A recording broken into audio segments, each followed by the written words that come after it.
하나님의 크신 은혜와 평강이 오늘도 여러분의 삶의 자리마다 충만히 임하시기를 기원합니다. 기도하겠습니다. 하나님 아버지 주신 하루를 말씀을 또한 구하며 하나님의 은혜를 구하며 시작을 합니다. 우리 안에 거룩한 말씀으로 찾아와 주시고 우리의 생각을 하나님의 거룩한 말씀으로 다스려 주시며 우리의 생각이 하나님께 온전히 다 그 뜻을 행하며 살아가는 복된 하루가 되게 하옵소서. 감사드리며 예수님의 이름으로 기도하옵나이다. 아멘. 오늘 함께 보실 하나님의 말씀은 이사야서 23장 1절로 18절까지입니다. 이사야서 23장 1절로 18절 말씀을 같이 읽겠습니다. 두로에 관한 경고라. 다시스의 배들아 너희는 슬피 부르짖을지어다. 두로가 황무하여 집이 없고 들어갈 곳도 없으며 이 소식이 기띔 땅에서부터 그들에게 전파되었습니다. 바다에 왕래하는 시돈 상인들로 말미암아 부요하게 된 너희 해변 주민들아 잠잠하라. 시올의 곡식 곧 나일의 추수를 큰 물로 수송하여 드렸으니 열국의 시장이 되었도다. 시돈이여 너는 부끄러워할지어다. 대저 바다 곧 바다의 요새가 말하기를 나는 산고를 겪지 못하였으며 출산하지 못하였으며 청년들을 양육하지도 못하였으며 처녀들을 생육하지도 못하였다 하였습니다. 그 소식이 애굽에 이르면 그들이 두루의 소식으로 말미암아 고통받으리로다. 너희는 다시스로 건너갈지어다. 해변 주민아 너희는 슬피 부르짖을지어다. 이것이 옛날에 건설된 너희 실악의 성 곧 그 백성이 자기 발로 먼 지방까지 가서 머물던 성읍이냐. 면류관을 씌우던 자여 그 상인들은 고관들이여 그 무역상들은 세상의 존귀한 자들이었던 두루에 대하여 누가 이 일을 정하였느냐. 만군의 여호와께서 그것을 정하신 것이라. 모든 누리던 영화를 욕되게 하시며 세상의 모든 교만하던 자를 자가 멸시를 받게 하려 하심이라. 딸 다시시여 나일같이 너희 땅에 넘칠지어다. 너희 속량함이 다시는 없으리라. 여호와께서 바다 위에 그의 손을 펴사 열방을 흔드시며 여호와께서 가나안에 대하여 명령을 내려 그의 견고한 성들을 무너뜨리게 하시고 이르시되 너 학대받은 처녀딸 시도나 내게 다시는 실학이 없으리니 일어나 기띔으로 건너가라. 거기에서도 네가 평안을 얻지 못하리라 하셨느니라. 갈디아 사람의 땅을 보라. 그 백성이 없어졌나니 곧 아수르 사람이 그곳을 들짐승이 사는 곳이 되게 하였으되 그들이 망대를 세우고 궁전을 헐어 황무하게 하였느니라. 다시스의 배들아 너희는 슬피 부르짖으라. 너희의 견고한 성이 파괴되었느니라. 그 날로부터 두로가 한 왕의 연한같이 70년 동안 잊어버린 바 되었다가 70년이 찬 후에 두로는 기생의 노래같이 될 것이라. 잊어버린 바 되었던 음녀여 너 음녀여 수금을 가지고 성읍에 두루다니며 기묘한 곡조로 많은 노래를 불러서 너를 다시 기억하게 하라 하였느니라. 70년이 찬 후에 여호와께서 두로를 돌아보시리니 그가 다시 값을 받고 지면에 있는 열방과 음란을 행할 것이며 그 무역한 것과 이익을 거룩히 하나님께 돌리고 간직하거나 쌓아두지 아니하리니 그 무역한 것이 여호와 앞에 사는 자가 배불리 먹을 양식 잘 입을 옷감이 되리라. 아멘. 오늘 본문은 13절부터 증거되어 오고 있는 유다 주변 10개 나라들에 대한 심판 중 그 마지막 대상인 두루에 관한 하나님의 심판의 경고입니다. 1절부터 7절까지는 두루의 멸망에 대한 경고이며 8절부터 14절까지는 그와 관련된 하나님의 계획과 뜻을 밝히고 있고요. 15절부터 마지막 절인 18절까지는 두루의 회복에 대한 내용입니다. 1절은 두루에 관한 경고라고 시작이 되는데요. 이어지는 경고는 다시스의 배들아 너희는 슬피 부르짖을지어다. 두루가 황무하여 집이 없고 들어갈 곳도 없으며 이 소식이 기띔 땅에서부터 그들에게 전파되었음이라 라고 말씀하십니다. 두로는 지중해 동부 연안에 위치한 연안 도시 국가로 당시 무역과 상업의 중심지였습니다. 본문의 다시스는 두루의 식민지 중에 하나를 뜻하기도 하지만 두루의 모든 식민지를 대표하기도 하는 지명입니다. 그에 따라 다시스의 배들이란 두루를 왕래하던 모든 식민지의 배들이라는 의미를 담고 있습니다. 두루의 멸망으로 인해 더 이상 왕래할 항구가 없기에 하나님께서는 다시스의 배들을 향해 슬피 울라라고 말씀하고 계신 것입니다. 2절에서는 바다에 왕래하는 시돈 상인들로 말미암아 부유하게 된 너희 해변 주민들아 잠잠하라 라고 하셨습니다. 시돈은 두루의 북쪽으로부터 40km가량 떨어진 곳에 위치한 또 다른 항구 도시로 본문은 두루가 그 시돈 상인들로 인해 부유해졌다라고 말씀하고 있는 것을 보게 됩니다. 당시 두루 선단은 시돈 상인들을 고용하여 경제적인 부를 축적했습니다. 하지만 이제는 다가올 파멸 앞에 잠잠해질 수밖에 없는 상황에 놓이게 될 것입니다. 3절입니다. 시올의 곡식 곧 나일의 추수를 큰 물로 수송하여 드렸으니 열국의 시장이 되었도다.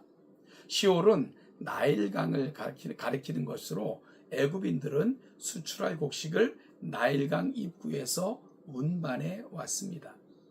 그러면 시돈의 두루의 상인들은 그것을 배에 싣고 지중해 연안에 있는 각 나라에서 매매했습니다. 그런 중개무역을 통해 두루는 열방의 시장 곧 무역의 중심지가 되었던 것입니다. 4절에서는 시돈이 언급되고 있습니다. 시돈 또한 두루를 통해 경제적인 부를 누렸던 항구 도시였습니다. 하지만 두루의 멸망과 더불어 몰락하는 수치를 당하게 될 것입니다. 마치 자녀를 낳지 못하고 양육하지 못하는 것 같이 많은 곡식은 있으되 팔지 못하는 최악의 상태에 이르게 될 것이라는 의미입니다. 이런 두루의 패망은 시돈뿐만 아니라 애굽에 큰 충격을 줄 것입니다. 사실 두루는 애굽의 번영에 기여했던 나라였습니다. 그런 국가의 멸망은 애굽에게 분명히 경제적인 타격이 될 것입니다. 아울러 동방 국가의 위협으로부터 방패막이 되어 주었던 두루의 멸망은 곧 애굽에게 군사적인 긴장으로 다가올 것이 뻔했습니다. 두루에게 찾아온 비극은 너무나도 처절했습니다. 6절에서 두루인들은 멸망으로 인해 식민지였던 다시스로 곧 건너가야 할 그런 형편이 되고야 말 것입니다. 영원할 것 같던 나라의 패망은 그들에게 곧 큰 슬픔이 될 것입니다. 두루는 희망의 성, 쾌락의 욕망으로 가득 찬 스카이 캐슬이었습니다.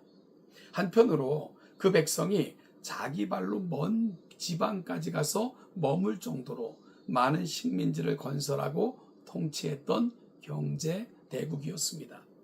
하지만 그처럼 영속할 것 같던 두루도 하나님의 심판에 의해 멸망당할 것이었습니다. 실제로 두루는 바벨론에게 침략당하고 이후 알렉산더 대왕에 의해 완전한 멸망에 이르게 됩니다. 그러면 두루는 왜 이처럼 멸망을 받게 되었을까요? 영원할 것 같았던 그의 왕국은 왜 이리 처절하게 패망할 수밖에 없었을까요? 8절부터 14절에서는 그 이유가 밝혀지고 있습니다. 8절은 먼저 이 모든 것은 하나님의 계획으로 되어졌는데 이를 통해서 모든 역사의 주인은 하나님이심을 밝히시고요. 9절에서는 그들의 멸망의 이유가 바로 교만이었다고 설명합니다. 교만은 나의 나된 것이 하나님의 은혜임을 잊는 것입니다. 오늘 내가 이 자리에 있게 된 이 모든 삶의 정황은 하나님의 은혜의 결과임을 알고 사는 것이 하나님의 백성의 마땅한 모습인데 교만은 그 자리로부터 떠나게 하는 것입니다. 내가 스스로 높아져 내가 스스로 잘남으로 오늘 이 자리에 있는 것처럼 내가 누리는 모든 것들이 나의 역량의 결과인 것처럼 착각하는 것입니다. 여러분, 그런데요, 자연의 조그마한 재 앞에서도 우리의 이와 같은 역량이 얼마나 부질없다는 것을 우리는 요즘도 느끼며 살아가지 않습니까? 따라서 겸손히 하나님을 구하는 것, 이것이 바로 하나님의 백성들에게 마땅하고 당연한 것인데 두루는 시돈은 이걸 놓쳐버린 것입니다. 10절부터 14절까지는 두루의 멸망으로 인해 겪게 될 주변국 상황에 대한 하나님의 계획을 말씀하고 계십니다. 두루의 멸망으로 인해 그의 지배하여 있던 다시스, 그리고 다시스로 대변되는 두루의 식민지들은 자유와 풍요를 맛보게 될 것입니다. 두루와 더불어 번성했던 시도는 두루의 패망과 더불어 쇠망의 길을 걷게 될 것이고요.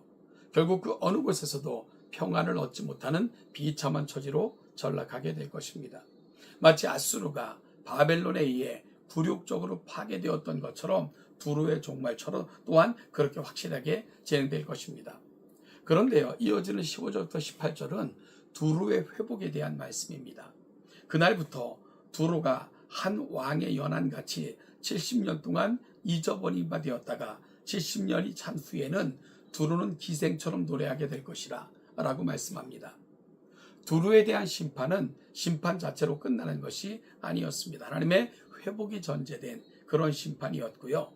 이어 70년이 지난 후 두루가 멸망한 후에 그들은 다시 회복될 것을 오늘 본문은 말씀하고 있는데요. 여러분, 두루는 바벨론에 의해 침공당한 후 70년 뒤에 페르시아에 의해 회방되고 회복되게 됩니다. 하지만 그럼에도 불구하고 본문에서 두루를 기생에 비유한 것은 돈을 얻기 위해 정절을 포기하는 기생처럼 그들 또한 풍요를 위해 하나님을 버리고 자기 욕망의 우상을 택하게 될 것을 말씀하고 있는 겁니다. 17절 말씀을 보면 70년이 찬 후에 여호와께서 두루를 돌보시리니 그가 다시 값을 받고 지면에 있는 열방과 음란을 행할 것이며, 심판 후에 하나님의 긍휼에 힘입은 두루는 다시 무역을 통해 많은 부를 축적하게 될 것이고요. 그들은 또한 이전에 즐기던 삶으로 돌아가게 될 것을 말씀하고 있습니다. 여러분, 그런데 하나님께서 왜 두루를 회복시키실까요? 18절 말씀을 보면 그 무역한 것과 이익을 거룩히 여호와께 돌리고 간직하거나 쌓아두지 아니하리니 그 무역한 것이 여호와 앞에 사는 자가 배불리 먹을 양식 잘 입을 옷감이 되리라. 하나님께서는 여러분, 그들이 다시 회복될 때 그 이익을 거룩히 여호와께 돌리고 간직하고 쌓아두기를 원하셨습니다. 즉 하나님의 공의가 회복되기를 간절히 소망하셨지만 두루는 그렇지 못한 길로 가게 될 것을 하나님께서는 말씀하고 계신 거죠.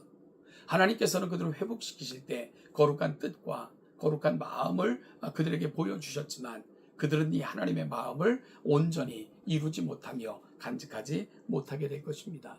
그러면 어떤 결과가 다시 그들에게 찾아올까요? 악순환, 다시 죄악을 밥 먹듯 살아가게 될 것이고 그 죄악은 또다시 심판대 앞에 설 수밖에 없게 될 것입니다. 이것이 역사의 교훈을 통해 우리에게 끊임없이 알려주시는 하나님의 교훈의 말씀입니다. 사랑하는 동천교회 성도 여러분, 이 세상 역사의 주인은 하나님이십니다. 우리는 잠시 그 역사 속에 부름을 받아 하나님의 뜻을 행하고 드러내다가 부르실 때 다시 하나님께 돌아가는 것, 그것이 바로 인생들에게 부여된 의무이고 또한 이 땅에 우리가 존재하는 이유입니다. 따라서 우리는 하나님의 청직이라는 사실을 놓치지 말아야 됩니다. 한때의 부와 명예, 한때의 화려함에 노출되어 그 길을 잃어버렸을 때 심판을 경험할 수밖에 없었고 하나님께서는 그들을 다시 회복시켜 주셨지만 그럼에도 불구하고 회복의 이유를 알지 못할 때 하나님의 또 다른 심판이 임할 수밖에 없었던 역사의 교훈 앞에 오늘 우리는 어떻게 살아가야 될 것인가 다시 한번 묵상하고 그 답을 말씀을 통해 찾는 저와 여러분들이 될 수 있기를 소원합니다. 사랑하는 여러분, 나의 나된 것이 하나님의 은혜입니다.